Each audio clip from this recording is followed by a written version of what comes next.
Hi! Literal talaga na mapapa-OMG ka na lang talaga sa dumi ng rooftop namin. So, for today's video ay talaga naman ito ang aking lilinisin. So, simulan na natin ng pagkuskus. Ayan, naubos na ang lahat ng energy ko dito. As in, 2 days ko yan nilinis. Kasi hindi ko talaga kakayanin talaga ng isang araw to kasi kailangan din mamahinga, 'di ba? So, hindi natin papagodin masyado ang ating mga sarili at tayo ay matanda na.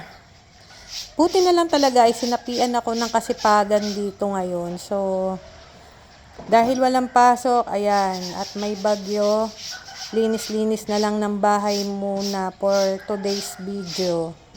Grabe talaga yung mga lumot, as in nakadikit siya at kailangan na natin gamitan ng mahiwagang oxalic dito at saka Sonrox. So, kailangan talaga ng matinding puwersa ng pagkuskus dito at para matanggal ang libag.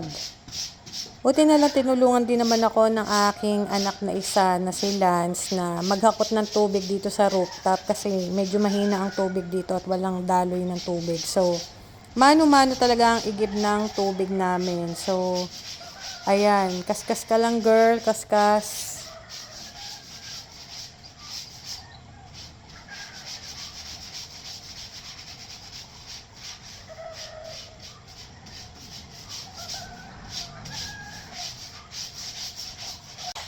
Ayan, literal talaga na hakot timba kami kung magbuhos ng tubig. Kita nyo rin na may mga tumubo na rin mga damo dito na kailangan ding bunutin isa-isa. Mabuti na nga lang at medyo mahangin dito at makulimlim at medyo sinisipag ako maglinis. Kasi kapag mainit dito talaga namang mahihirapan ka maglinis kasi pawis ka kagad. So, ayan, medyo sinipag ako maglinis at magkuskus kaya sabi ko kailangan kong mayari ito pagkatapos ng bago matapos yung bagyo. So, ayan nga, buti na lang at nakayari na naman ako na malinis itong aking rooftop. Kaya sa totoo lang, masasabi ko na hindi masarap yung may malaki kang bahay. Sa totoo lang, kung papipiliin ako ngayon, gusto ko na nga lang tumira sa apartment.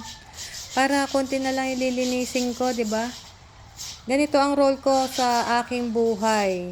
Maglinis at maging alipin ng aming bahay. So, hindi lang ako pasarap buhay dito sa amin. So, kaya kapag talaga naman ako nalalabas, talaga namang todo ang aking post at hayahay rin ako paminsan-minsan.